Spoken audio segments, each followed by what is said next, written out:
গুন্ডা দমন আইন অসাংবিধানিক, মামলাও ফাইল হয়ে গেছে, রাস্তার লড়াইও হবে।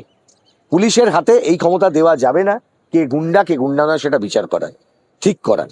আইন ভেগ, এই ভেগ দেশের জন্যই এই গুন্ডার সংজ্ঞা ওখানে থাকা উচিত নয়। মানে সরকারি সম্পত্তি ভাঙচুর করতে দিতে হবে, ব্যক্তিগত সম্পত্তি ভাঙচুর করতে দিতে হবে, এটা দাবি তো? এই দাবি তো মানা যায় না। সরকার সরকারের মতন চলবে।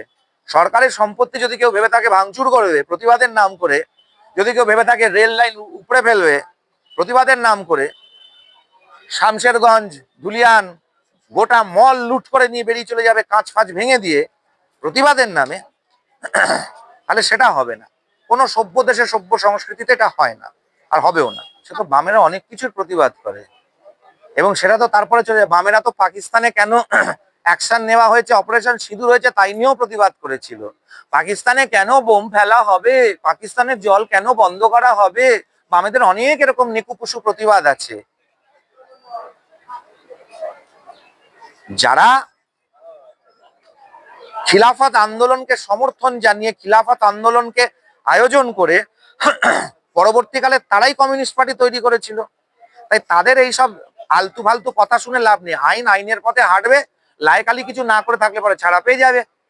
আর লায়েক আলী যদি উস্কানি দিয়ে থাকে, লায়েক আলী যদি বদমাইশি করে থাকে, লায়েক আলী যদি এর পেছনে থেকে থাকে, হঠাৎ একটা সাম্প্রদায়িক রূপ নিয়ে নিল বারুইপুরে, একটা নিরপরাধ বাচ্চা ছেলেকে নাম ধাম ধর্ম জিজ্ঞাসা করে পিটিয়ে মেরে ফেলা হলো, তো লায়েক আলী তার যদি হাত থেকে থাকে, ওখানকার লোকেরা বলছে লায়েক আলী শাস্তি পাবে না। বামেদের এত সমস্যা কি? বিকাশ রঞ্জন ভট্টাচার্য, সব্যসাচী যারা লড়ে, সায়ন, ওরা দাঁড়াবে লায়েক আলীর হয়ে, রেকর্ড থেকে ছাড়িয়ে আনবে, অসুবিধাটা কোথায় আছে? তবে বিকাশ রঞ্জন ভট্টাচার্য এখন মমতার দেবরাজের হয়ে মামলা লড়তে বেশি ব্যস্ত, তাই হয়তো লায়েক আলীর হয়ে দাঁড়াবে না। আর সব্যসাচী কমরেড হরগোবিন্দ দাস আর চন্দন দাসের খুনিদের হয়ে মামলা লড়তে ব্যস্ত, তাই লায়েক আলীর হয়ে দাঁড়াবে না। আমরা দেখছি তসলিমা নাসরিন এতগুলো বছর পর আবার কলকাতায় ফিরে আসতে পারছেন বিজেপি সরকারের জন্য, শুভেন্দু অধিকারীর জন্য। তাকে 2007 সালে বার করে দেওয়া হয়েছিল মৌলবাদীদের সমর্থনেই কি, তার জন্যই কি? হ্যাঁ, তো সিপিএম মৌলবাদীদের দল, মৌলবাদীদের নিয়ে চলতো, তাই জন্য সিপিএম ঢুকতে দেয়নি বুদ্ধ ভট্টাচার্য। মমতা ব্যানার্জিও তাই, একই ব্যাপার, নতুন তো আলাদা কিছু নয়। তারা তো হিন্দুত্ববাদের বিরোধিতা করে।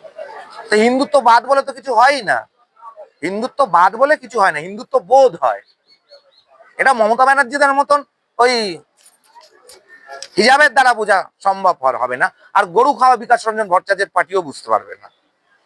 একটাই শেষ প্রশ্ন করবো, এই যে 21শে জুলাই নিয়ে কিন্তু কুণাল ঘোষ বলছে আমাদেরকে ভিক্টোরিয়ায় জায়গা দিচ্ছে না বিজেপি, কারণ আমাদেরকে ভয় পাচ্ছে। হ্যাঁ, চোর ডাকাতকে তো ভয় পায় মানুষ, চোর ডাকাত ছেঁচড়াদের ভয় পাবে না তো কাকে ভয় পাবে? তৃণমূল দেখলে পরে লোকে নিজের বাড়ির দরজা বন্ধ করে রাখে। 4টে তৃণমূল লোক যদি বাড়িতে আসে, দেখবেন বাড়ির দরজা বন্ধ করে গেটের বাইরে দাঁড়িয়ে কথা বলে, কারণ ফট করে একটা লোক কখন ঢুকে গিয়ে হাঁড়ি কড়াই সব নিয়ে চোটপাট হয়ে যাবে। চোর ডাকাতকে তো লোকে ভয় পায়, চোর ডাকাতকে ভয় পায়।